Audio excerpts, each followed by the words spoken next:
আপনার মিডিয়ার মাধ্যমে আপনারা যখন ভুল তথ্য দিচ্ছেন, আপনাদের মাধ্যমে সর্বপ্রথম সেনাবাহিনী মিসগাইড হয়েছে। সিনিয়র সাংবাদিক মুন্নি সাহাকে আটক করা হয়েছে। শনিবার রাজধানীর কাওরান বাজার এলাকায় সবজি কিনতে গিয়ে সাধারণ জনতার তোপের মুখে পড়েন তিনি। পিলখানার হত্যাকাণ্ডের সর্বপ্রথম মিসগাইড সেনাবাহিনীকে আপনি করছেন।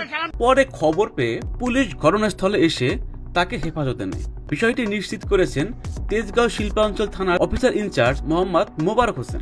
মিডিয়ার মধ্যে সর্বপ্রথম আপনি মিসগাইড করছেন। তিনি জানান, মুন্নি সাহা কারণ বাজারে সবজি কিনছিলেন। সবজি কিনতে গিয়ে জনতার তোপের মুখে পড়েন তিনি।